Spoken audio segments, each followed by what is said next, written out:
গ্রেফতার করলে কি আমাকে তারা আটকে রাখতে পারবে? এই বাংলাদেশের মানুষ কি তা হতে দেবে? আমাকে গ্রেফতার করবে, বাংলাদেশের মানুষ আন্দোলন করবে, আমাকে ওরা মুক্তি দিতে বাধ্য হবে, ওরা নির্বাচন দেবে, আমরা নির্বাচনে জিতব, আমরা দেশ পরিচালনা করব।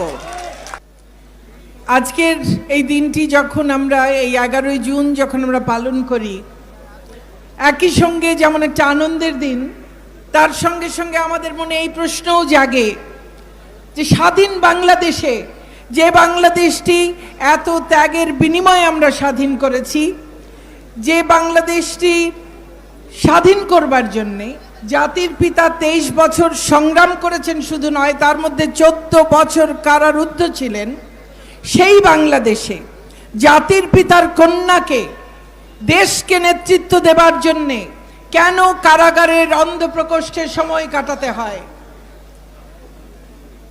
এই প্রশ্নটি কি আমাদের সবার মনে জাগে না? কেন শেখ হাসিনাকে কারারুদ্ধ হতে হয়? কেন আমরা তার কারামুক্তি দিবস পালন করতে হয়? একে তো তার পিতার মতোই তার স্বদেশ প্রত্যাবর্তন দিবস আছে, তাও দুটি স্বদেশ প্রত্যাবর্তন দিবস। তার পিতার স্বদেশ প্রত্যাবর্তন দিবস, সেটি আমরা জানি, তিনি ফিরে এসেছিলেন তার স্বপ্নের স্বাধীন সোনার বাংলায়।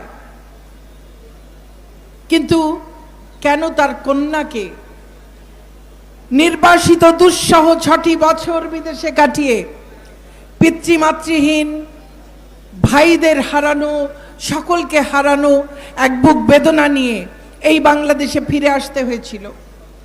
কেন আবার তাকে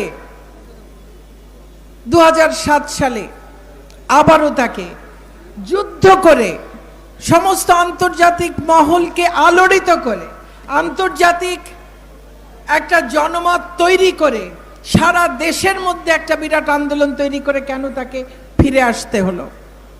কেন তিনি নিজ দেশে আসবার জন্যে এত যুদ্ধ করলেন? এর সব উত্তর হলো, এই বাংলাদেশটি এত কষ্ট ত্যাগের বিনিময়ে স্বাধীন হওয়া বাংলাদেশটি স্বাধীনতার মাত্র 3.5 বছরের মাথায় স্বাধীনতা বিরোধী, দেশ বিরোধী, যুদ্ধাপরাধীদের কবজায় চলে গিয়েছিল। তাদের ষড়যন্ত্রে, তাদের দেশি বিদেশি ষড়যন্ত্রের দোষরদের কারণে জাতির পিতাকে সপরিবারে নৃশংসভাবে হত্যা করা হয়েছিল। যে হত্যাকাণ্ডের শিকার হয়েছিলেন আপনাদের আজকের সভাপতি, আপনাদের প্রাণপ্রিয় চেয়ারম্যান, তার পিতা মাতা, তার মাতা অন্তঃসত্ত্বাও ছিলেন। একটা স্বাধীন দেশে স্বাধীনতার মাত্র 3.5 বছরের মাথায় অবিসংবাদিত নেতা, স্বাধীনতার প্রাণ পুরুষ, মহান নেতা, তাকে এই যে নৃশংসভাবে হত্যা করা হয়েছিল, তার মধ্য দিয়েই এই বাংলাদেশের এই যে টালমাটাল ঝঞ্ঝা বিক্ষুব্ধ একটা পথ চলা তার শুরু হয়েছিল। বঙ্গবন্ধু স্বাধীনতার স্বপ্ন দেখিয়েছিলেন, মুক্তির স্বপ্ন দেখিয়েছিলেন, স্বাধীনতা দিয়ে গেছেন। মুক্তির পথে যখন আমাদেরকে নিয়ে যাত্রা শুরু করেছিলেন, তখনই স্বাধীনতা বিরোধীরা ছোবল হেনেছিল।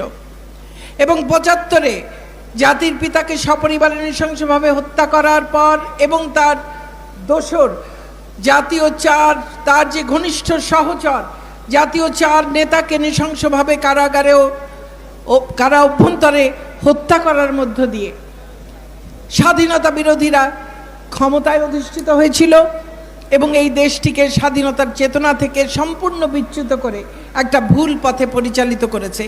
আমরা দিশাহীন হয়ে নাবিকবিহীন জাহাজের মতো 21টি বছর চলেছি। স্বাধীনতার চেতনা ভুলুণ্ঠিত হয়েছে। রাজাকারের গাড়িতে শহীদের রক্তরঞ্জিত পতাকা উঠেছে। যুদ্ধাপরাধীরা, বঙ্গবন্ধুর হত্যাকারীরা দাপিয়ে বেরিয়েছে। বঙ্গবন্ধু কন্যা বঙ্গবন্ধুবিহীন বাংলাদেশে ফিরে এসেছিলেন আওয়ামী লীগের নির্বাচিত সভাপতি হিসেবে। সেই থেকে তার এক নূতন সংগ্রামের শুরু। বিদেশে তার আগে সংগ্রাম করেছেন, আর এই দেশের আন্দোলন সংগ্রামের সঙ্গে তিনি জড়িত সেই কৈশোরকাল থেকে। 81 সাল থেকে তার যে সংগ্রাম, আওয়ামী লীগের সভাপতি হিসেবে, এই দেশের প্রধান নেতা হিসেবে, গণতান্ত্রিক আন্দোলনের প্রধানতম নেত্রী হিসেবে সেই সংগ্রাম তিনি আজকেও চালিয়ে যাচ্ছেন। আজকেও দেশের সরকার প্রধান হিসেবে গণতন্ত্রকে নিষ্কণ্টক করবার জন্যে আজকেও সেই একই স্বাধীনতা বিরোধী অপশক্তির সঙ্গে তাকে লড়াই করতে হচ্ছে, সংগ্রাম করতে হচ্ছে। আজকেও তাকে হত্যা করবার জন্য আজকেও আস্ফালন শোনা যায় সেই একই অপশক্তির কাছ থেকে। যারা ৭১-এর হত্যাকারী, ৭৫-এর হত্যাকারী, ২০০১ থেকে ২০০৬ সালের হত্যাকারী, ২০০৪-এর গ্রেনেড মেরে শেখ হাসিনাকে হত্যা চেষ্টায় ২৪ জনকে যারা হত্যা করেছে, যারা অসংখ্যবার ১৯ বার অন্তত পক্ষে শেখ হাসিনাকে হত্যা করার চেষ্টা করেছে, যারা ২০১৩-১৪ সালে মানুষকে পুড়িয়ে পুড়িয়ে হত্যা করেছে, সেই হত্যাকারীরা আবার আজকে দুঃসাহস দেখায়। তারা আজকে আবার আস্ফালন করে, বলে ৭৫-এর হাতিয়ার নাকি তারা আবার গর্জে তুলতে চায়। সেই বাংলাদেশে দাঁড়িয়ে আজকে আওয়ামী যুবলীগের এই সমাবেশে আমি আমার যুবলীগের সংগ্রামী নেতাকর্মীদের সামনে কথা বলবার সুযোগ পেয়েছি। আমি আয়োজকদের কাছে আমার আন্তরিক ধন্যবাদ এবং কৃতজ্ঞতা জানাই। আমি গভীর শ্রদ্ধায়, ভালোবাসায়, কৃতজ্ঞতায় স্মরণ করি সর্বকালের সর্বশ্রেষ্ঠ বাঙালি জাতির পিতা বঙ্গবন্ধু শেখ মুজিবুর রহমানকে। স্মরণ করি ৭৫-এর ১৫ই আগস্টের সকল শহীদকে, বঙ্গমাতা বেগম ফজিলাতুন্নেসা মুজিব, বঙ্গবন্ধুর ৩ পুত্র ক্যাপ্টেন শেখ কামাল, লেফটেন্যান্ট শেখ জামাল, শিশুপুত্র শেখ রাসেল, ২ পুত্র বধূ বঙ্গবন্ধুর ভাই শেখ নাসির সহ আওয়ামী যুবলীগের প্রতিষ্ঠাতা শেখ ফজলুল হক মনি, তার অন্তঃসত্ত্বা স্ত্রী বেগম আরজুমনি সহ আরও যারা সেদিন প্রাণ হারিয়েছিলেন ঘাতকের নির্মম বুলেটের আঘাতে, তাদের সকলকে স্মরণ করি বিনম্র শ্রদ্ধায়। স্মরণ করি জাতীয় ৪ নেতাকে যাদেরকে কারা অভ্যন্তরে নৃশংসভাবে হত্যা করা হয়েছিল। স্মরণ করি ৭১-এর ৩০ লক্ষ শহীদকে। স্মরণ করি লক্ষ লক্ষ ধর্ষিতা নির্যাতিতা নারীকে। স্মরণ করি ভাষার আন্দোলন থেকে আজ পর্যন্ত আমাদের সকল অধিকার আদায়ের আন্দোলন সংগ্রামে যারা আত্মাহুতি দিয়েছেন তাদের সকলকে। এই বাংলাদেশটি বহু শহীদের রক্তে রঞ্জিত বাংলাদেশ।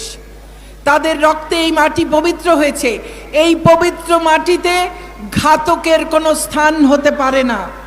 এই পবিত্র মাটিতে ষড়যন্ত্রকারীর কোনো স্থান হতে পারে না। অতএব সকল ষড়যন্ত্রকারী, হত্যাকারীকে এই পবিত্র মাটি থেকে সমূলে উৎখাত করবার জন্যে আওয়ামী যুবলীগ সহ সকল নেতাকর্মীকে, আমাদের স্বাধীনতার পক্ষের সকল মানুষকে ঐক্যবদ্ধ হতে হবে। আমাদের সামনে সাহসের, প্রজ্ঞার, দূরদৃষ্টির, দেশপ্রেমের অনন্য নিদর্শন যেমন বঙ্গবন্ধু, তেমনি তার কন্যা শেখ হাসিনা। পরশ ভাই বঙ্গবন্ধু কন্যা যেদিন ১৬ই জুলাই ২০০৭ গ্রেফতার হন, সেই ভোর তখনও আলো হয়নি। সমস্ত নিয়ম কানুন ভেঙে অন্ধকারে বাড়ি ঘেরাও দিয়ে শেখ হাসিনাকে নিয়ম কানুনের তোয়াক্কা না করে সেদিন গ্রেফতার করা হয়েছিল। সেই মুহূর্তে শেখ হাসিনা তার সেই গুটি গুটি লেখায় একটা চিঠি লিখে গেছিলেন। আমরা স্মরণ করি শেখ হাসিনা এর আগেও বহুবার গ্রেফতার হয়েছেন।